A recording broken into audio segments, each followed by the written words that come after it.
Hello again, princes and princesses. It's me, Princess Meggie. Thank you for coming back to Princess Storytime. Today I have on some special earrings. Do you like them? They're little sparkly unicorns with wings. They're brand new, I just got them. So, today's book is another one of my favorite books of all time. This one's called The Rainbabies. This is a very magical kind of story. Oh, look! This book used to belong to someone named Sadie Fiddler. How nice. The Rainbabies by Laura Krause Melman.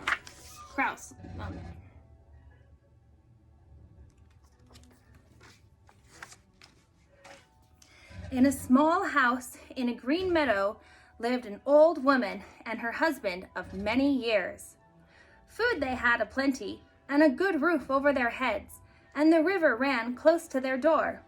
But the thing they wanted most was the thing they lacked, a child to call their own.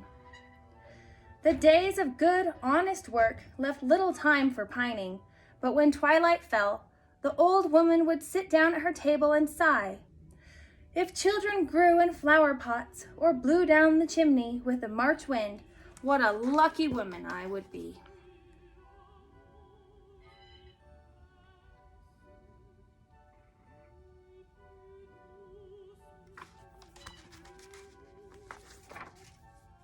One spring night, the couple was tucked in bed, snoring softly, when a broad ribbon of white light slid across the old woman's pillow. Her eyes flew open as she sat bolt upright. Though she could hear the steady tattoo of rainfall on the rooftop, her gaze met the white face of the full moon, peering round-mouthed through her window. The old woman shook her husband. "Wake up, old man. I've heard the moon shower brings good fortune to everyone it touches." The old man rose, grumbling, and followed his wife outside. Though the shower had all but ended, the last drops of warm rain touched them. The old wife smiled and squeezed his hand.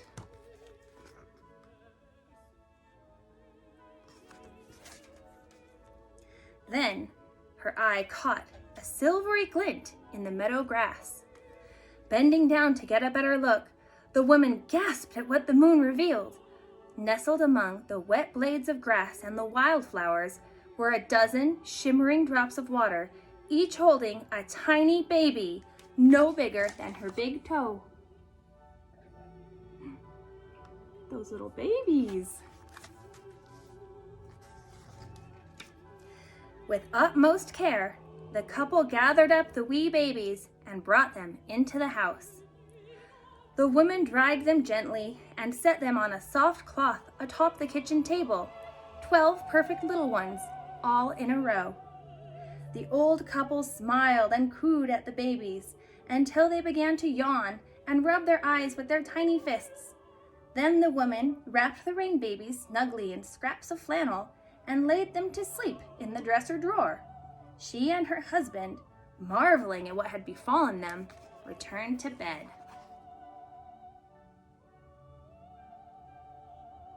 That looks like a familiar picture. The one on the cover, huh?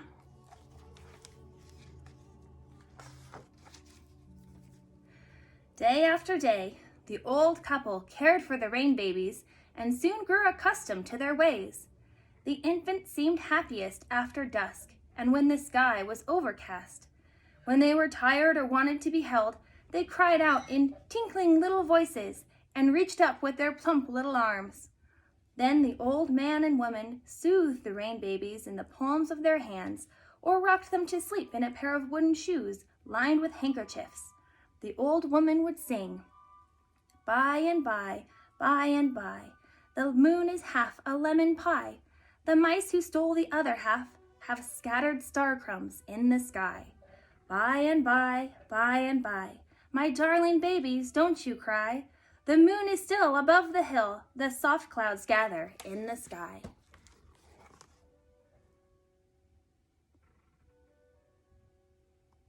Oh, they look so nice.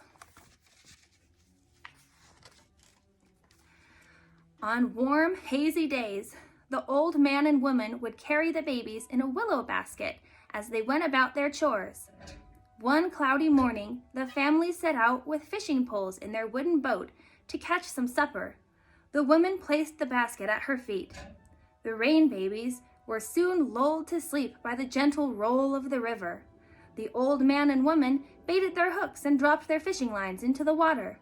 No sooner had their hooks been swallowed by the river than the boat began to pitch.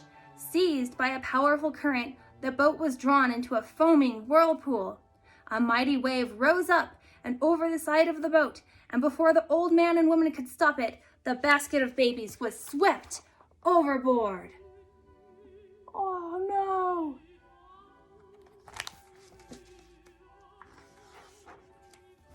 The old man plunged into the river. Round and round he swam, trying to reach the basket. He swam until his heart pounded like a hammer. His limbs burned as if they were on fire, although the water was cold. Then a faint sound reached him over the roar of the current. He turned to see the old woman gesturing wildly with the fishing pole. With a heave, she flung the pole, and the old man grabbed it. Reaching out with it, he hooked the basket's handle. Then he drew the basket to him and lifted it from the water. Instantly, the river regained its calm. The old man swam back to his wife, handed the basket up to her, and climbed into the boat. Relieved, but wet and exhausted, the couple embraced and rowed home, forgetting all about the fish.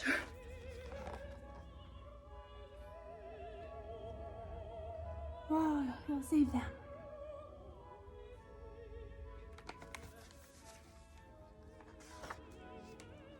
Some days later, the wind began to whip about the meadow. The peaches have ripened and should be picked, wife. Let us go and gather them now, before the wind does our work for us, said the old man. So the old woman carried a basket of babies to the orchard and laid it in a small clearing. The old man climbed a ladder that was leaning against one of the gnarled trunks. He picked a peach and handed it carefully down to his wife.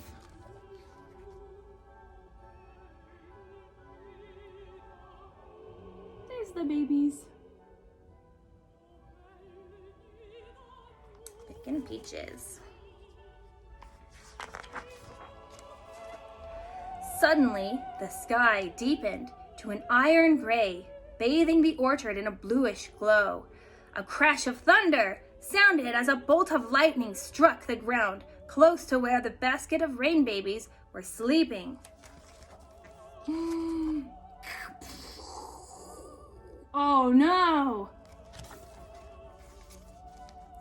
Flames quickly enclosed the clearing in a perfect ring of fire. The willow basket lay trapped inside, the rain babies wailing. The woman tore the apron from her waist and started beating the flames. But as quickly as she subdued them, they rose again.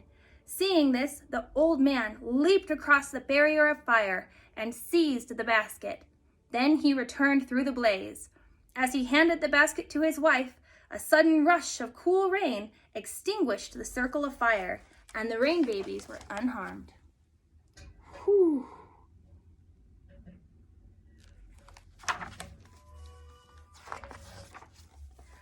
The next day dawned blue as chicory.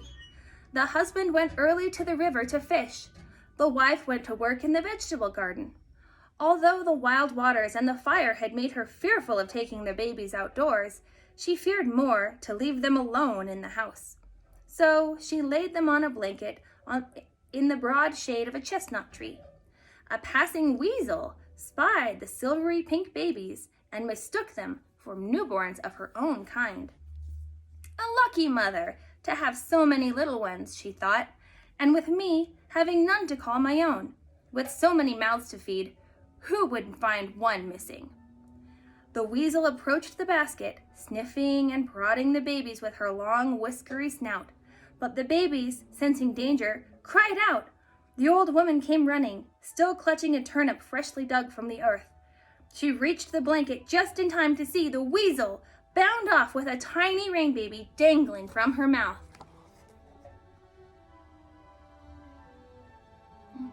See the weasel hiding.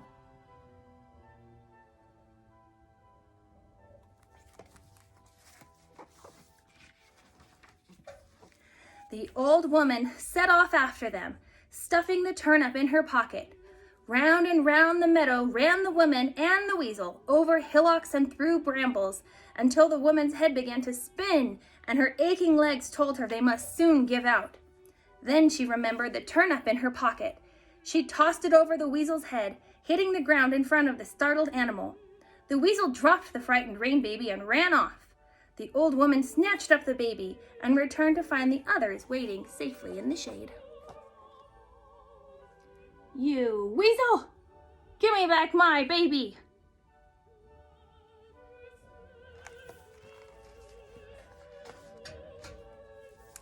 That night, after a good supper of brown bread and chowder, the old couple sat nodding by the fire.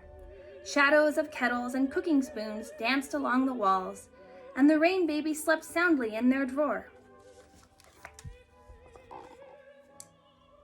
Oh, so cute.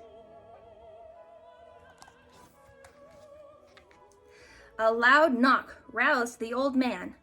As he pulled the door open, a strong blast of cold air and rain rushed into the kitchen, almost sweeping him off his feet. Over the threshold stumbled a tall figure wrapped in a heavy cloak. The old couple watched open-mouthed as the strange figure threw off his hood, revealing the face of a handsome youth, his cap pulled securely over his hair. He strode across the room and placed on the table a basket woven from silvery twigs. Its white velvet cover was embroidered with tiny pearls. Wow. Who could this mysterious person be? The old woman gathered her wits. "Who are you?" she asked. "I am a messenger, sent by Lady Coeur de Claire, a woman of vast and incredible riches," replied the young man. He pulled an object from his cloak. Suspended between his thumb and forefinger on a chain of spun silver, it swung slowly in the firelight, a gleaming white jewel, the size and shape of a hen's egg. The couple stared. "Though my lady has enormous wealth," continued the messenger, "in one thing she is poor. She has been blessed with neither sons nor daughters, and for these she yearns beyond yearning. Therefore, she offers you this precious moonstone in exchange for the 12 babies in your charge. Give her the babies and live your remaining days in comfort and riches, for the moonstone is worth many, many sacks of gold coins." The old woman moved closer to the sleeping rain babies. "Thank you," she said, "but the babies will stay with us." The old man put his arm around her shoulder. They love those babies more than treasure. Wow. Very cool.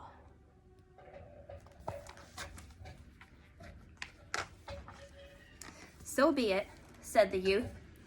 He slipped the silver chain over his head.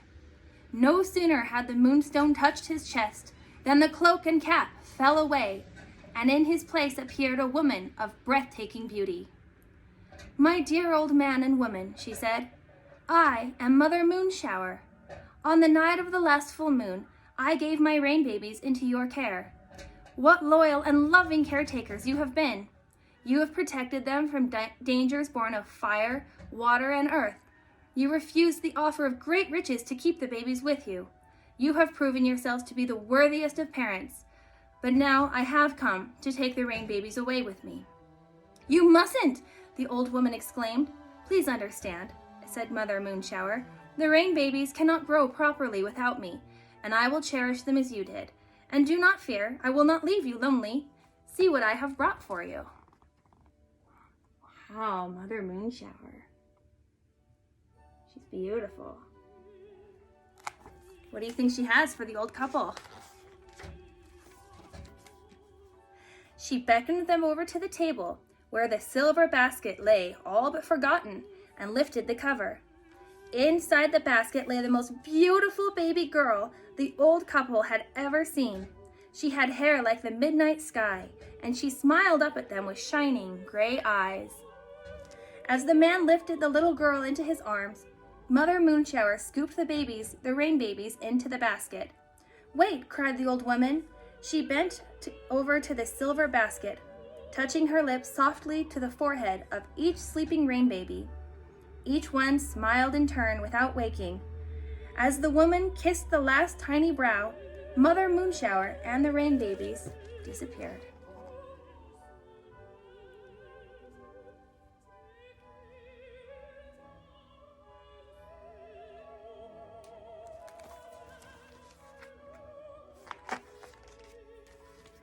The couple named their daughter Raina. Like all children, she brought her parents great joy and a bit of heartache too, but never such wild adventures as had befallen the Rainbabies. Growing stronger and more lovely with each passing year, Raina picked the sweetest peaches from the orchard and caught the sleekest fish. Her laughter warmed the small house.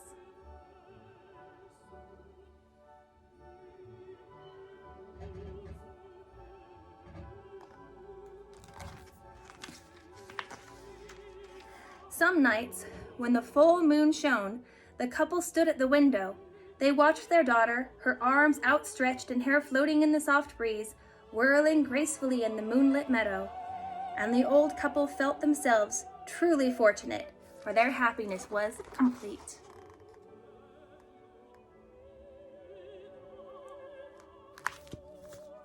The end.